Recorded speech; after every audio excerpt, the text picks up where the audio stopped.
thank you, Dr. Reed, for being here with me today to do an interview. To get us started, could you describe your area of research and teaching? Yes, so the area that I think I've been the most interested in my whole career is listening. What are the challenges that our learners face in trying to listen? So if we think about the so-called integrated skills, reading, writing, speaking, listening, the research tells us that the students feel that that's the area they have the least control of, and teachers feel it's what they were least prepared to teach. And so they seem to go about teaching reading and following curriculum guidelines in their language institutions that parallel reading guidelines. Make sure that they can understand the main idea and the details, which is exactly what the reading guidelines are. But the reading guidelines are for decoding orthographic input. Yeah. So a few years ago here at BU, we started with a grant that one of my doctoral students got to work with one of the refugee centers here in Boston. We have a huge refugee population, of course. And what we discovered, of course, was, with this grant, we were able to get a lot of textbooks, and we sent our students over there. And we realized you can't take a pre-literate learner and say, now read this. And yet what seems to happen with listening is we basically say, listen to this, now answer the questions. And we haven't taught them how to actually decode what they're hearing. So there seems to be no parallel understanding that you have to start somewhere else with pre-literate learners so that they can decode the orthographic input. We have to do something similar so that students can understand. And then going back to the work of Vandergrift and Go 2012, and then either Larry Vandergrift separately or Christine Go separately, their multiple publications, we realize the learners seem in the beginning to be at the stage where they admit they can't understand words that they know themselves, but when they hear it in continuous speech. And then the learners might advance to a level where they can understand every word, but then they begin to realize they're missing the point. And this might be something as simple as an everyday conversation that happens in any classroom, where a student might say to a teacher, teacher, can I turn in my assignment late? And the teacher might say, you can. And the student says, oh, thank you. So they're paying attention. The context of it, yes. Right, they're paying attention to the words, but they're not paying attention to the intonation that signals the meaning. Right. So that's my interest. Very cool. And what initially got you interested in this area of TESOL? So when I started teaching in the 1970s, one of the first cohorts of students that I had happened to be students from Venezuela, where the private language school where I taught did a lot of recruiting. These students were very articulate. They were fluent. They were, fairly accurate. And they insisted that they couldn't understand either me when I was speaking with my colleagues, or people on the street, or people on the subway, or whatever. And I found it hard to imagine that these students they could talk about their personal lives, their professional lives. They could do the philosophizing in English. They could talk about the meaning of life. They could talk your head off. How could they produce so much language and nevertheless insist that they couldn't understand simple, basic conversations? So frankly, my colleagues and I didn't believe it, but they pestered us until finally we created a specific listening class. So we decided, okay, the director let us do this, so now we have to come up with a plan. And one of the things we did in that very first class meeting, when we finally said, okay, we'll give you a course, we gave dictations. And one of the sentences that I dictated was, tell her I'll meet her at the bank in, say in 10 minutes. And what we got back was teller, T-E-L-L-E-R, all, A-L-L, meter, M-E-T-E-R, at the bank. And they insisted that it made no sense. And they were equally adamant that that was what we had said. And so all of these students took that as their, so I found dictation to be humbling and revealing. And then I became convinced, okay, there's a problem here. And what exactly is the problem? What do we do? Very interesting. Could you tell me a little bit about your most recent research work? So one of my doctoral fellows and I recently completed a 3-phase eye tracker study. So we were looking at how students process in real time orthographic input as well as oral input. And we were interested in prosody specifically. So sentences like, my brother is a teacher, not my sister, or my brother's an engineer, not a teacher, or something like that. So what we discovered in the eye tracking studies was the native speakers spent less time looking at the contrastive information as measured by the heat maps and so forth, and less recursion back to the contrastive elements, but nevertheless, in their speaking, they produced the contrast. We found that our non-native speakers, these were primarily Mandarin speakers at very advanced levels, spent more time looking at the contrastive information on the screen, but nevertheless did not produce the prosody, did not produce the contrast. And we presented this most recently in Tokyo at the New Sounds conference this past August. We were going to present it elsewhere this year, but those conferences, of course, were all canceled. But anyway. Yeah, some things have been happening around the world. Okay. One of the things I know you through your work in pronunciation. Obviously, there's a connection for you as well as for the field between listening and pronunciation. So I want to ask you a little bit about your pronunciation background. But at the same time, feel free to tell me about how it intersects with listening throughout. But one of the first questions I wanted to ask you is, what do you consider to be the major trends in pronunciation and possibly listening teaching? Okay, I'll do them in the order you just gave. So I'm so glad you asked about the listening speaking connection, and then I'll talk about trends. So I actually hold a somewhat, perhaps an outlier position regarding the relationship between listening and speaking. So traditionally and historically, and even currently, a lot of the research looks to establish, in what order should pedagogy proceed? Should we work on their listening skills first in order to improve their pronunciation? And that's the basic trend. Now, I was encouraged by some research that came out of the New Zealand journal. This is the work of Linebaugh and Roche and others, and maybe even some of the Pisoni work and so forth, that basically makes the opposite claim. And that is it possible that we can get students' production to become increasingly target-like to the point where they then can perceive distinctions that they could not perceive until basically what seems to be happening is they are creating a closed circuit, you might say, auditory feedback loop. So in other words, they've been hearing the target input externally, but they can't maybe differentiate problematic sounds that maybe they have assimilated in their own language. Okay, so how do we get them to separate those sounds? So it seems to me any means that you can use, whether talking about the articulators, or sometimes the issue isn't a segment. So let's take one example. I'll give you a concrete example. I was doing a presentation at the Defense Language Institute a number of years ago, and they let me go around and observe some of the classes. So that was delightful. And the classes were small, and these were air traffic controllers and airline pilots.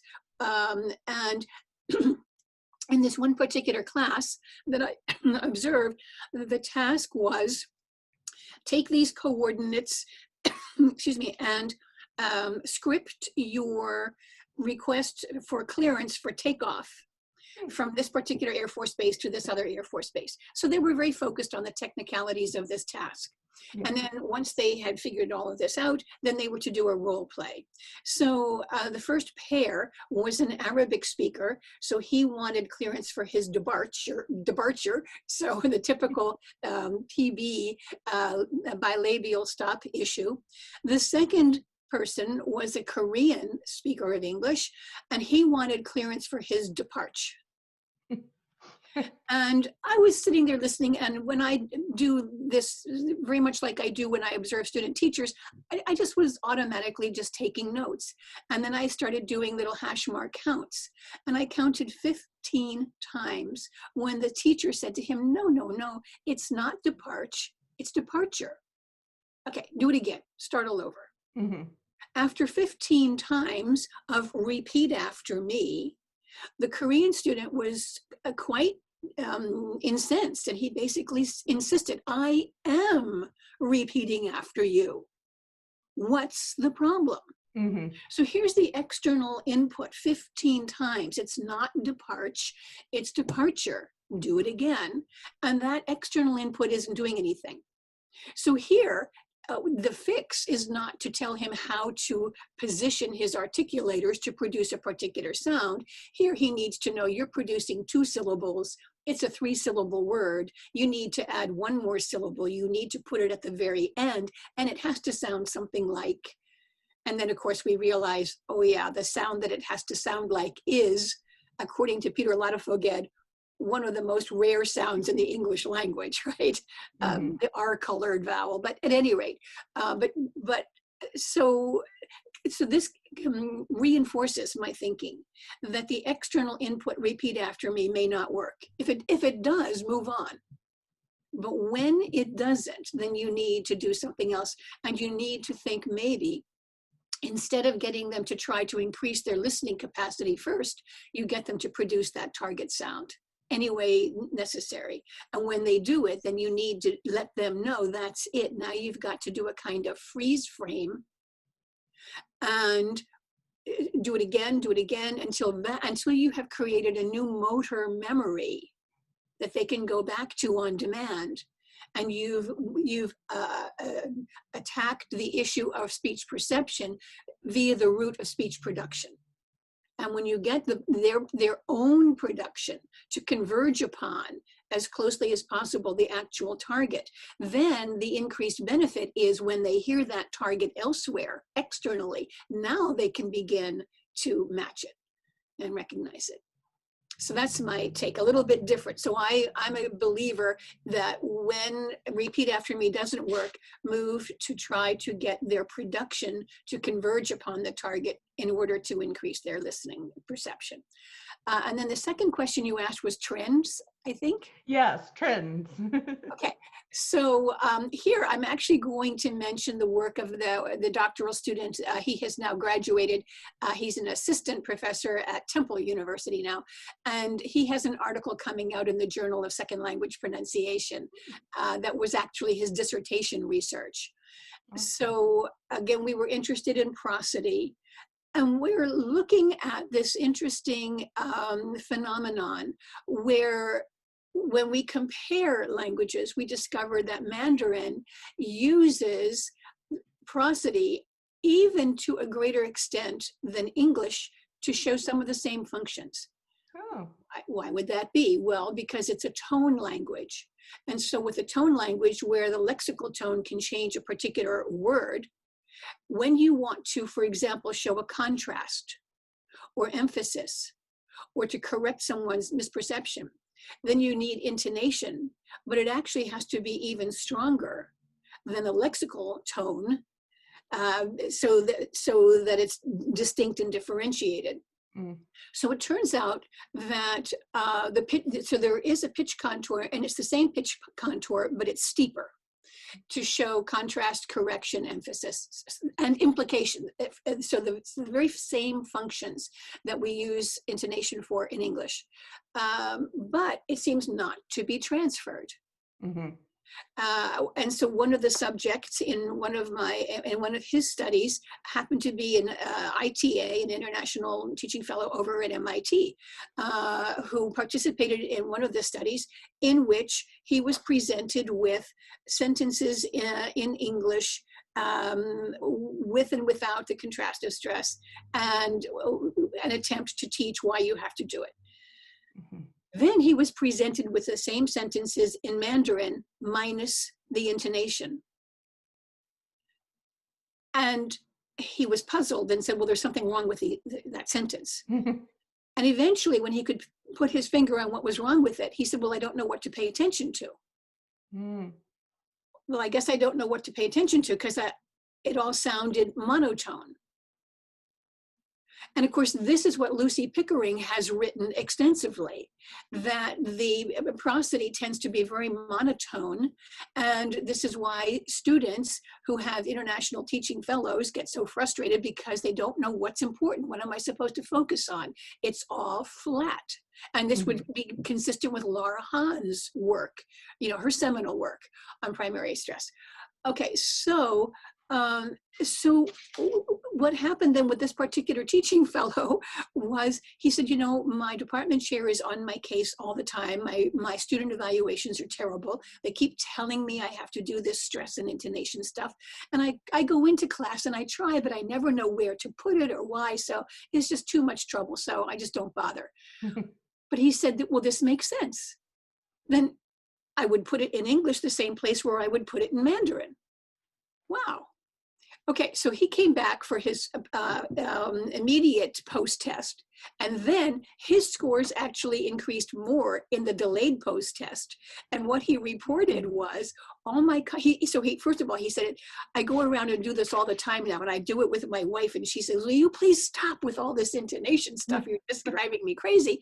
But he said, all my colleagues are telling me now that my English has improved so much, and the only thing I'm doing now that's different is I'm putting the intonation and I'm putting it where it belongs, and now I know why. So it would seem that increasing students' metalinguistic awareness of why is important. So now we put this in where are the trends. So as I see this from when I started in this field in the 1970s to now, the biggest movement was the movement away from the speak like a native speaker movement toward the intelligibility principle. So Murray Monroe, Tracy Derwing, and of course John Levis, moving away from the nativeness, repeat after me and sound like me, a speaker of some particular dialect of some version of English, to the notion of mutual intelligibility. So that phenomenon, I think, has revolutionized and improved our field. And where I see the next big wave is in applying complexity theory to pronunciation. And it has taken me a long time to get there. But I'm inspired by people like Diane Larson Freeman. And like me, she was trained in generative linguistics. That's my doctoral degree. But I began listening to Nick Ellis and Larson Freeman, van der Loewe, Mariellen Verspoor, and others at conferences, and little by little, I came to think that if we take the notion of complexity theory to pronunciation, especially vis-a-vis prosody, then I think that's going to inform us. Why is this so difficult, and why do our various pedagogical attempts not always succeed? I think we need to take into account all of the variables that are at play, because as we said at the beginning, the students have to understand first what was said, and then what was meant by what was said. And to understand what was said, then they have to understand connected speech features, because they're going to assume that everybody talks too fast. And if they didn't speak so fast, I could understand them. But of course, we could say something like, is he busy? Very slowly. It's not the speed of speech. So what are the factors that make it difficult to understand the utterance itself? And then what are the factors that you have to take into account to understand what was meant by what was said? Okay. Thank you for a very thorough answer to that one. What do you think makes an effective pronunciation or listening teacher? So my hope is, and what we tell our students in our master's program is, your learning doesn't end when the degree is in hand. Join the major organization, the international organization, join TESOL and participate, if not in its annual convention, and stay informed with its advocacies and articles and publications, but also your local affiliate anywhere in the world or anywhere in the US. Join and attend, because that will keep you abreast of what are the trends and what's happening. And I lament that may not be happening as much as it should. I think teachers are challenged when the language institutions themselves come up for reaccreditation. Then they form curriculum committees, but the guidelines that they come up with are the ones that I mentioned earlier in our conversation. A failure to recognize or how to break down. Well, of course we want our students to understand the main points, and of course we want them to understand the details, and of course we want them to be able to understand conversations. But what exactly is it that you have to do to get them to do that?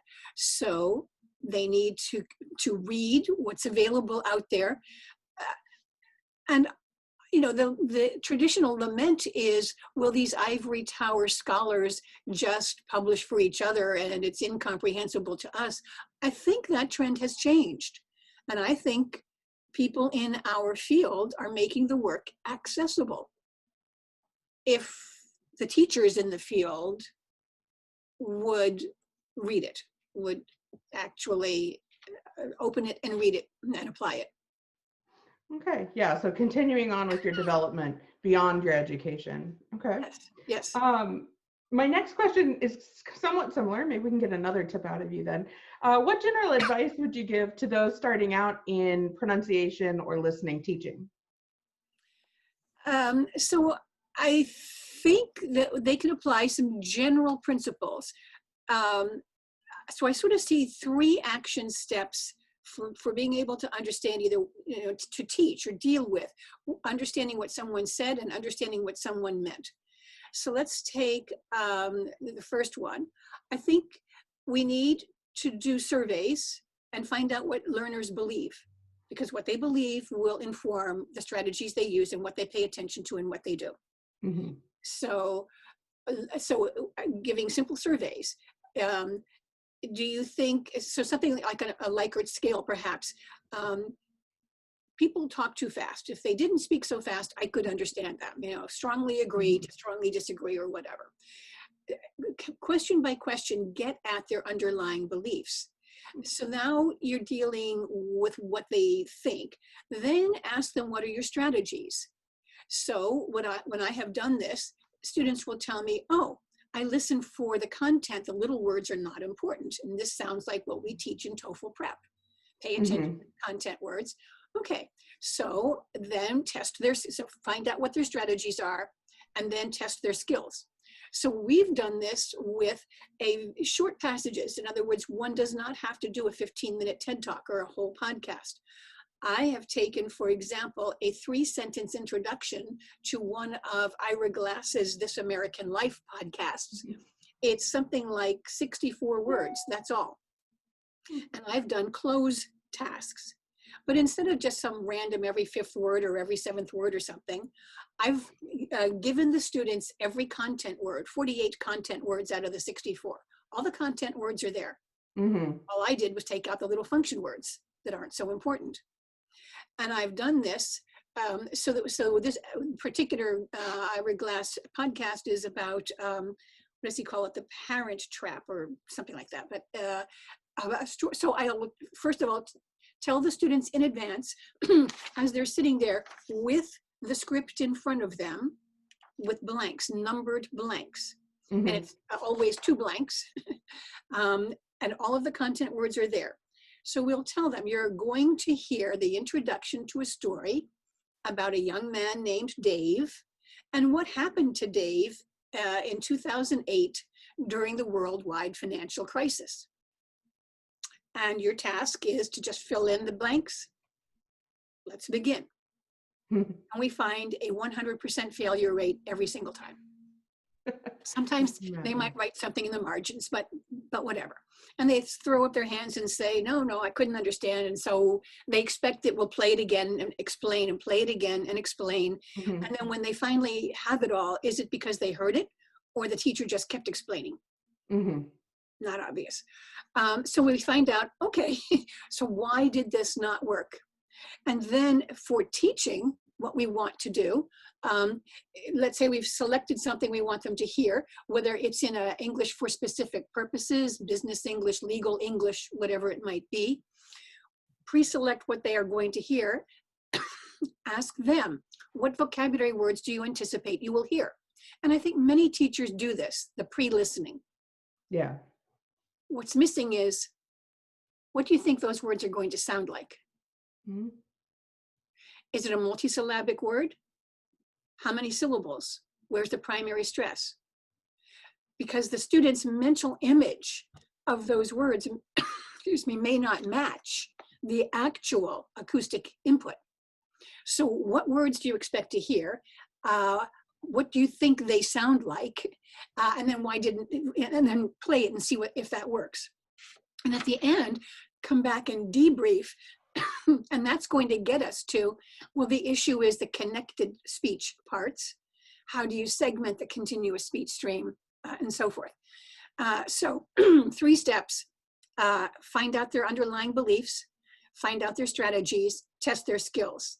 If there's failure, then we need to adjust their beliefs. The problem is not speed of speech, it's connected speech features.